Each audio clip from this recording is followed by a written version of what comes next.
ये 5-6 गल्लां ने इंशाअल्लाह तुसीं इन्हां ते अमल करो, तुहाडी जिहड़ी गोट फार्मिंग है वो कामयाब है। अस्सलाम वालेकुम जी, वेलकम हो गया सारे भरावां नूं मेरे चैनल ते अज एक नवी वीडियो नाल तुहाडी खिदमत च हाज़र हाँ। ते अज मैं तुहानूं ये दसना चाहना वा कि असी गोट फार्मिंग नूं कामयाब करन वास्ते असी किहड़े-किहड़े तरीके इस्तेमाल कर सकने हैं। ये सारियां गल्लां इंशाअल्लाह अज वाली वीडियो दे विच मैं तुहाडे नाल शेयर करांगा। शर्त है कि वीडियो पूरी वेखनी है, पूरी वेखोगे फिर तुहानूं सारा पता लग जाएगा इंशाअल्लाह।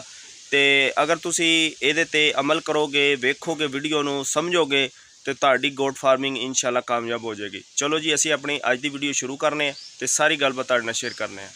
अस्सलाम वालेकुम जी। अच्छा जी, अज वाली वीडियो दे विच मैं तुहानूं दस्सण लगा वां कि असी अपनी गोट फार्मिंग नूं कामयाब करन वास्ते किहड़े-किहड़े तरीके इस्तेमाल कर सकने। चंद गल्लां ने वो तुहाडे नाल शेयर करन लगा, अमल करोगे इंशाअल्लाह कामयाब हो जाओगे। अच्छा जी, तुसी अपनी गोट फार्मिंग नूं स्टार्ट करन वास्ते सब तो पहले नंबर ते अपना तुसी माइंड सैट ये बनाना है, चाहे तुसी एक जानवर लो या 2 लो या 4 लो या 10 लो, ठीक है, वो तुहाडा फार्म है, ठीक हो गया।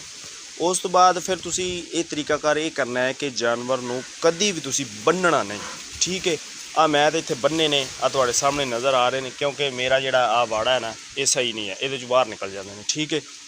तुसी कोशिश ये करनी है कि तुसी अपने जानवरों नूं बन्नना नहीं, खुला छड्डना, ठीक है, खुले रहन। तो फिर दूसरे नंबर ते गल ये आ जाती है कि तुसी इन्हां नूं पानी गर्म नहीं पियाना, ठीक है। तुसी इन्हां नूं अपना नलके दा या मोटर दा मिठा पानी, कौड़ा भी ना होवे, कई जगह ते पानी कौड़े हुंदे ने, जानवरों नूं नुकसान दिंदे, ठीक है। वो तुसी अपना इन्हां नूं ठंडा पानी नलके दा या मोटर दा कढ के टब भर के एक तुसी अपने बाड़े दे विच ही रख दो, ठीक है।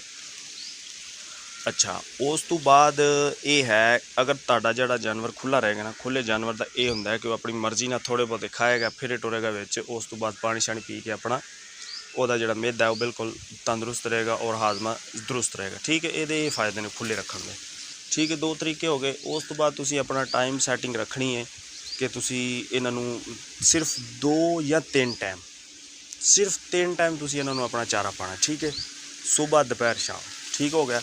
उस तो हट के तुसी इहदे तो अलावा भी तुसी अपना होर भी कारोबार काम कर सकते हो, ठीक हो गया। सुबह टाइम तुसी हल्के फुल्के इन्हां नूं खुश्क चारा पा दिओ, ठीक है। अगर तुहाडे कोल पट्ठे ने पट्ठे पा दिओ, जिवें आ के पाए हुए ने। उस तो बाद फिर तुसी इंज करना है कि दोपहर पानी ऑलरेडी तुहाडे कोल पहले ही पिया होएगा, ठीक है। उस तो बाद फिर तुसी दोपहरां नूं पा दिओ, शाम नूं तुसी कोई भी वंडा है बकरियां नूं खुआउण वाला अच्छा किसी किस्म का भी तुसी लै सकते हो। बेहतर है कि तुसी अपना घर दा बनवाओ, खाल हो गई, ठीक है, ये भी ज़बरदस्त है। उस तो बाद तुसी गंदम लै लो, ओहदा दलिया दला के भे के शाम नूं पा सकते हो। ਉਹਦੇ ਨਾਲ जानवर पानी शानी भी ठीक पींदा है और ताकत भी लगती। शर्त यह है, एक होर ये शर्त है कि तुसी जानवरों को खस्सी लाजमी कराना है, ठीक है। जब तक खस्सी नहीं कराओगे तुहाडे जानवर मोटे नहीं होने, भावें तुसी दुनिया जहान दा वंडा खुआ दो, सीधी गल है, ठीक है। क्योंकि मैं इन्हों खस्सी को नहीं कराया, आ वेख लो, तो इन्होंने मैं बड़ा वंडा खुआया पर इन्होंने होश नहीं आई, ठीक हो गया।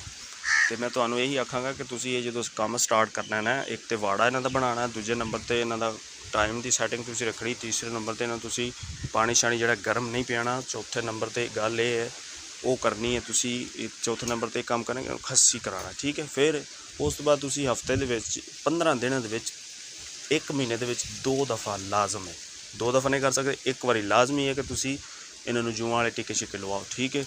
ਉਹਦੇ ਨਾਲ ਇਹ है कि इन्हां दी खारिश खुरिश बिल्कुल क्लीयर होएगी, जानवर दिनों दिन चमक मारेगा, ठीक है।